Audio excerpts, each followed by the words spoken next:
How's it going, everybody? Welcome back to another episode of Infinite Sports. I'm your host, Kenneth Grunfelder. Hope everybody's doing well. To recap, the series over the weekend between the Yankees and the Orioles, as we are nearing the end of the regular season, we are now in the final week of the regular season. And the Yankees' magic number to clinch a playoff spot is 1. But the Yankees are looking to possibly do bigger things. Maybe not just settle for the wild card, but maybe go for a division, which we'll talk about. But we did recap the game on Thursday. Max Fried pitched very well. Yankees won 7-0. I know I went on a little bit of a tirade because he didn't pitch the whole game, but that's okay. So on Friday, the Yankees ended up losing 4-2. A couple of defensive miscues in this game. A couple of errors. One of them was Will Warren. The ball went, through his legs.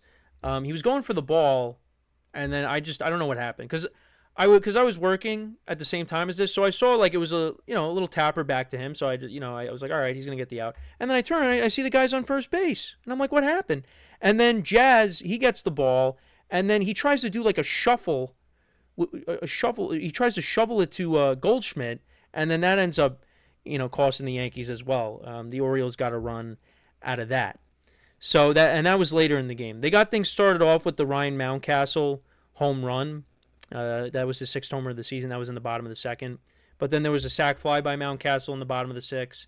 And then Sam Basallo had a force out that led to the 3rd run of the game. So it was 3-0.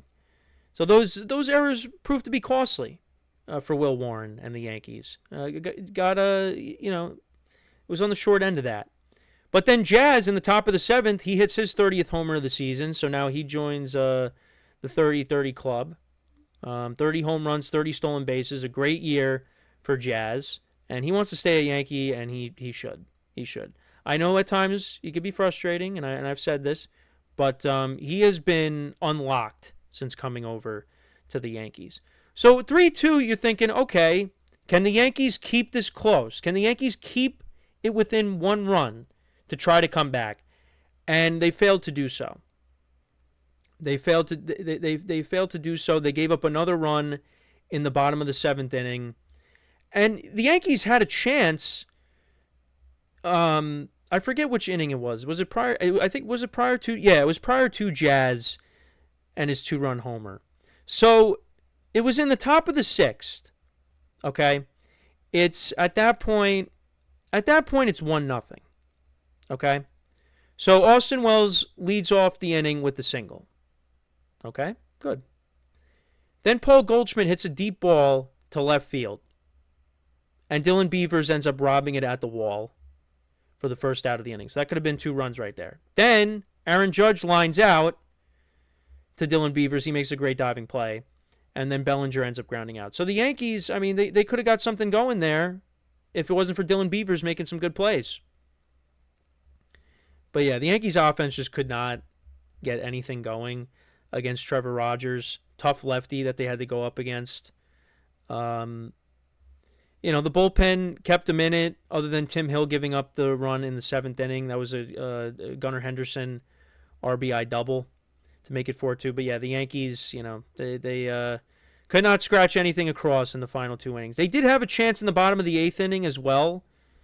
So Ben Rice walked, and Judge singled. So you got 2 guys on. You have Bellinger and Stanton coming up, and they both ground out. And then the Yankees went down quietly in the 9th inning. And what was very frustrating about this loss is the Blue Jays got blown out by the Royals, so they could have picked up another game on them. They're 2 games out now in the division, but they could be 1 game out had they would have just won that game on Friday. But then on Saturday, the Yankees come back. They win 6-1. Carlos Rodón picks up his 17th win of the season. Stanton, a 3-run homer in the top of the 1st inning, going the opposite way. A 2-out rally by the Yankees. Give him credit there. Judge single, Bellinger single, Stanton the 3-run homer. So yeah, that made it 3-0. Yankees tacked on another run in the 3rd inning. Aaron Judge, his 49th homer of the season, 1 away from getting to 50 again, and he should do that. He should homer at least once over these next 6 games. Jazz Chisholm, an RBI single in the top of the 5th inning. In the top of the 6th, Trent Grisham extends the lead to make it 6-0 with an RBI single. Orioles did get a run in the bottom of the 7th, but Rodón pitched very well, 7 innings, 8 strikeouts, only 1 walk in the game, so a very good start from him. And then Luke Weaver, clean 8th inning. Bednar, clean 9th inning. Yankees get the win, and they did pick up a game on the Blue Jays because the Blue Jays did lose on Saturday. So then, on Sunday, you had Kyle Bradish going for the Orioles, and he was mowing the Yankees down. They couldn't get anything going. Cam Schlittler took the ball for the Yankees. He went 5 1/3 innings with 6 strikeouts. He did pitch well. But yeah, it looked like the Yankees in this kind of a game, their offense was going to struggle, and maybe they were going to be on the short end again. Bottom of the 5th, the Orioles scratch. Well, I shouldn't say they scratch across the run. Sam Basallo hits his 4th homer of the season, and it was a deep home run to right field. Long home run to right field. But then, to give the Yankees credit, this was the Ben Rice game. This was the Ben Rice game because the Yankees needed a big hit. Trent Grisham walked. Aaron Judge hit by pitch. And then Ben Rice, an RBI single to left field. That scored Grisham, and that tied the game. Dominguez hit the ball well in his at-bat after that, but Dylan Carlson made a nice play on it. So it was 1-1. And, it was just the battle of the bullpens at that point because nobody could do anything. This game went into the 10th. And you think extra innings, Yankees on the road, not going to be good, right? No. It was great because the Yankees put up a 6th spot in the top of the 10th inning. So, you have the ghost runner, obviously. But the Orioles, they end up granting Aaron Judge first base for free. They walk him. So now they bring in the left-hander to face Bellinger. He ends up singling. It's too shallow for Trent Grisham to score. So the bases are loaded for Ben Rice. And what does Ben Rice do? Go-ahead grand slam. And unlike last year, everybody, when Ben Rice hit a big home run in the 9th inning off of Craig Kimbrell to give the Yankees the lead, and they lost it in the bottom of the 9th inning, now, the Yankees, not this time. Ben Rice hits a grand slam.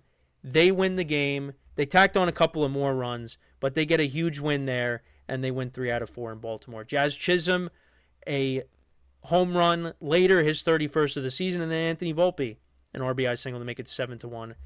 And the bullpen closed it out. Well, not without some drama because Camilo Duvall came in. He gets the first 2 outs. But then he walks Dylan Beavers, and then he walks Gunnar Henderson. So the bases were loaded, but he got Mountcastle to strike out, and the Yankees win. Ben Rice 4 for 5 RBIs on the day. Cam Schlittler, like I said, pitched well. The bullpen. Can we talk about this bullpen? All right, this bullpen was lights out. Okay, because after Cam Schlittler left, Tim Hill pitched a scoreless inning. Fernando Cruz and Luke Weaver, 2/3 of an inning combined. They do their job. Devin Williams strikes out the side in his inning of work. David Bednar pitches a scoreless inning, only gives up a walk. And then Camilo Duvall comes in, a couple of walks, but he's able to get out of it. So you look at what the Yankees bullpen did. The Yankees bullpen pitched 4 2/3 of scoreless innings, 4 2/3 scoreless innings. They give up 1 hit, and they had in the game 7 strikeouts. Hopefully we see that in the postseason. Now the Yankees, they struck out 17 times, so they continue to strike out a lot. They need to clean that up.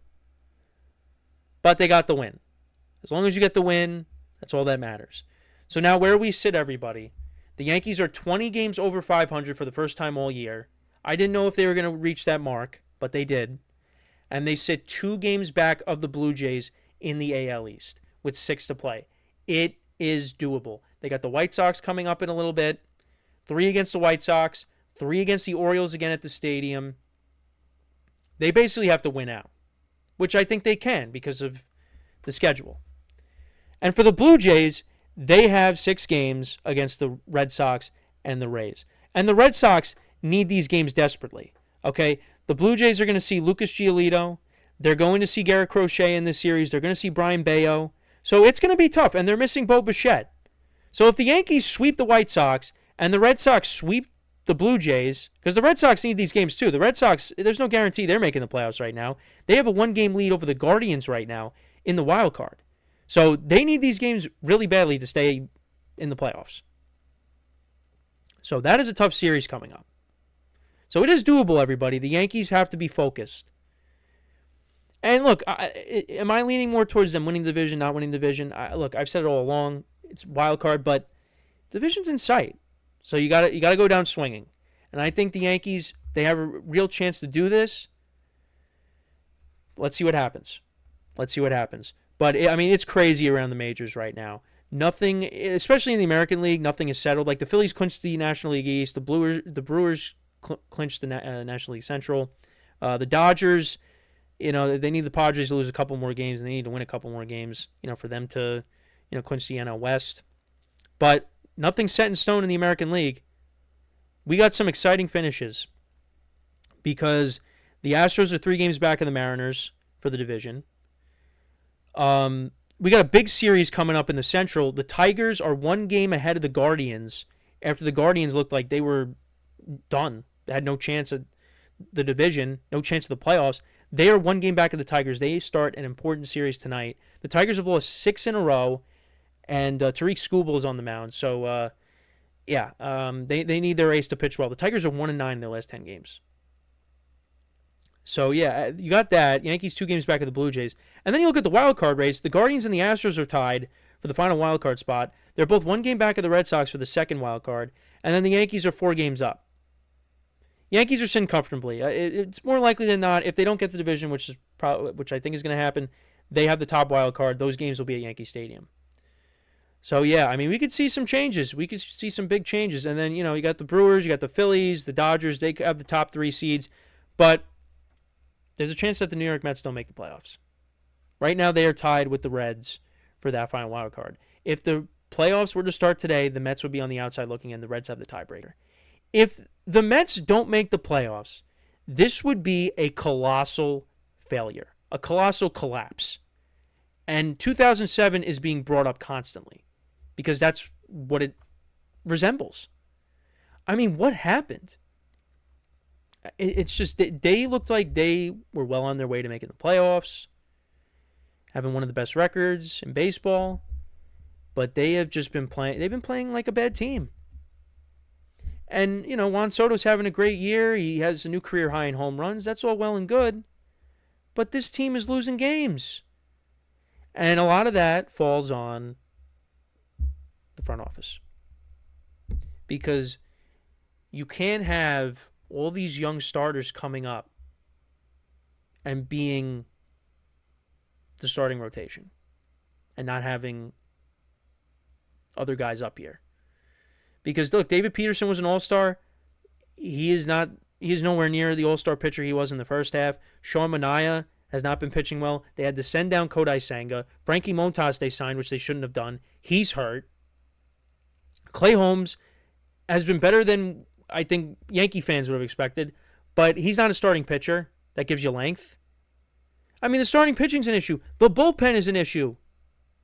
The fact that they didn't go out and get a starter, I mean, they took a huge risk, and it did not pay off. They needed to get a starter to help this rotation out. But on top of that, at times the lineup just, they don't hit. So, I don't know. I mean, they still have a chance. They still have a great chance to make the playoffs.